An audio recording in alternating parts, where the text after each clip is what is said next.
Welcome to business ideas channel. आज के इस वीडियो में हम जानेंगे रैबिट फार्मिंग बिजनेस के बारे में कि इस बिजनेस में एक नियर अबाउट 3 लाख रुपए तक के इन्वेस्टमेंट से 25 से 50 हजार रुपए महीना तक हम आसानी से कमा सकते हैं। और जैसा कि हम जानते हैं, एक होता है पोल्ट्री फार्मिंग, एक होता है रैबिट फार्मिंग। तो रैबिट फार्मिंग इसलिए बेटर ऑप्शन है क्योंकि पोल्ट्री फार्मिंग में मुर्गियों में 64 टाइप की डिशेस की पॉसिबिलिटी होती है, तो वहाँ एक रिस्क ज़्यादा होता है, नुकसान सडनली लगने की संभावना ज़्यादा होती है। उसके अपोजिट रैबिट फार्मिंग में ये चांसेस नहीं होते। यहाँ पर किसी भी गंभीर टाइप की बीमारी का खतरा नहीं होता, इसलिए ये थोड़ा सेफर है रैबिट फार्मिंग बिजनेस। अब ये बिजनेस है क्या, किस तरीके से हम शुरू कर सकते हैं और किस तरीके से हम यहाँ पर काफ़ी अच्छा अर्न कर सकते हैं, ये सारी बातें जानने के लिए ये वीडियो आखिरी तक देखिएगा।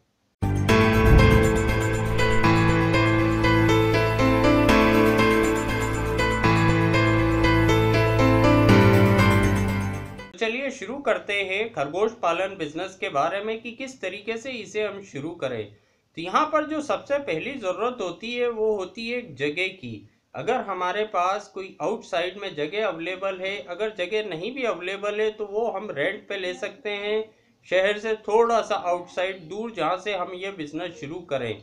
अब वहाँ पर जो अगली चीज़ होती है सेटअप और खरगोश की, जिससे ये हमारा बिजनेस शुरू करें। तो सेटअप जो होता है वो टीन शेड का शेड हम वहाँ क्रिएट कर सकते हैं। उसके बाद जैसे और छोटी छोटी चीज़ें होती है, जैसे क्रेज हो, फीडर बॉक्स हो, वाटर की प्रॉपर सप्लाई हो, ऐसी छोटी छोटी चीज़ें होती है जिनकी ज़रूरत होती है, ये हम सेटअप कर सकते हैं। और ये सारा सेटअप करने में एक 100 यूनिट खरगोश परचेस करने में टोटल खर्चा लगभग नियर अबाउट 3 लाख रुपए के आसपास आता है। अगर हम 100 खरगोश से भी ये बिजनेस शुरू करते हैं तो 3 लाख रुपए के आसपास में ये हमारा सारा सेटअप हो जाता है। अब ये सारा सेटअप होने के बाद जो इस बिजनेस को किस तरीके से ये बिजनेस रन करता है वो मैं बताता हूँ। यहाँ पर जब भी हम 100 खरगोश परचेज करते हैं तो 7:3 के रेशो में परचेज करते हैं। 7 इसमें फीमेल होती हैं, 3 इसमें मेल होते हैं, यानी अगर हम 70 फीमेल लेते हैं तो 30 मेल परचेज करते हैं। तो यहाँ पर 70 फीमेल 30 मेल से इस बिजनेस को हमने शुरू करा। और यहाँ पर हर फीमेल 45 डेज में 5-5 बच्चे को जन्म देती है, यानी टोटल बच्चे पैदा हुए 45 दिन में लगभग 350 बच्चे जब पैदा होते हैं, उसके बाद वो एक 90 डेज में लगभग 2 केजी के आसपास हो जाते हैं और वो सेलिंग के लिए तैयार हो जाते हैं। 90 दिन में हम उन्हें बेच सकते हैं और जो उनका सेलिंग प्राइस आता है वो लगभग 350 बच्चों का जो होता है 1.5 लाख के आसपास होता है। तो यहाँ पर 1.5 लाख के आसपास हम उन्हें बेच सकते हैं। तो स्टार्टिंग में पहला बार जब हमारी सेलिंग होगी उसके लिए थोड़ा सा टाइम लगेगा, क्योंकि 45 डेज यहाँ पर जब बच्चे होंगे उसके बाद 90 डेज और जब हम उन्हें बेच पाएंगे।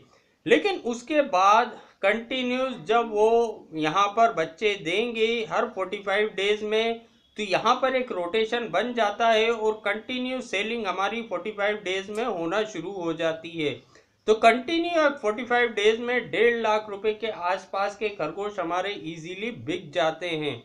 अब यहाँ पर ये खरगोश सेल कहाँ होंगे? ये खरगोश एग्रीकल्चर यूनिवर्सिटी में वैक्सीन के लिए उनको रिक्वायरमेंट होती है, वहाँ हम सप्लाई कर सकते हैं, या मीट में जहाँ भी इनकी रिक्वायरमेंट होती है वहाँ इन्हें हम सप्लाई कर सकते हैं। आसानी से इनका सप्लाई हो जाता है। और जहाँ तक इनको कोई बीमारियाँ या वैक्सीन की ज़रूरत होती है, इतनी ज़्यादा नहीं होती जितना मैंने स्टार्टिंग में बताया कि इनको पोल्ट्री फार्मिंग से काफ़ी कम ज़रूरत होती है दवाइयों की, और जहाँ तक इनका खाने का खर्चा होता है वो भी काफ़ी कम होता है। हरी घास हो या मक्का हो, ऐसी काफ़ी चीप सस्ती चीज़ें से ही यहाँ पर काम हो जाता है, कोई एक्सपेंसिव ये नहीं है। अब खर्चे की बात आती है कि ठीक है 1.5 लाख में तो हमने इसे बेच दिया, लेकिन हमारा पीछे खर्चा भी होता है। हम एम्प्लॉय रखेंगे और उसके खाने पीने और दूसरी चीज़ों में खर्चा होगा।